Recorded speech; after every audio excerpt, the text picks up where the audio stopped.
தியேட்டரில் நாளைக்கு ரிலீஸ் ஆக போகிற இந்த வருஷத்துடைய ஃபர்ஸ்ட் அண்ட் பெஸ்ட் ஹாரர் மூவியான பேஜி திரைப்படம் எப்படி இருக்குது அப்படின்னு தான் இந்த வீடியோவில் பார்க்க போகிறோம். வாங்க பார்க்கலாம். இந்த படத்தோட ஓப்பனிங்கில் பார்த்தீங்கன்னா ஒரு யங் கப்புள் ட்ரெக்கிங் பண்ணுறதுக்காக ஆளரவுமே அது ஒரு காட்டுக்குள்ளே போகிறாங்க.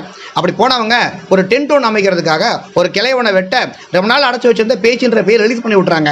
இப்போ ப்ரெசென்ட்டில் பார்த்தீங்கன்னா பாலசரவன் கூட சேர்ந்து ஒரு 5 ஃப்ரெண்ட்ஸ் பார்த்தீங்கன்னா அந்த காட்டுக்குள்ளே போகிறாங்க.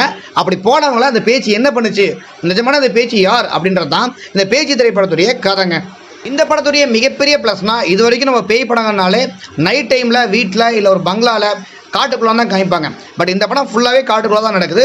ஆனால் பகலில் காமிச்சிருக்காங்க, நம்மளை பயப்படுத்தவும் வச்சுருக்காங்க. அது இந்த படத்துடைய மிகப்பெரிய ப்ளஸ். இந்த படத்துடைய ஸ்டார்டிங் என்னமோ ஸ்லோவாக தான் ஆரம்பிக்கும். பட் இன்டர்வலுக்கு முன்னாடியில் ஆரம்பித்து கிளைமேக்ஸ் வரைக்கும் படம் விறுவிறுன்னு போகும். நிறைய இடங்கள் நம்மளை பயப்படுத்தவும் வைக்கும். கண்டிப்பாக தியேட்டரில் போய் பார்க்க ஒருத்தான ஒரு ஹாரர் மூவி தான் இந்த பேச்சு திரைப்படத்துக்கு எங்களுடைய ரேட்டிங் பார்த்தீங்கன்னா 3.5 out of 5.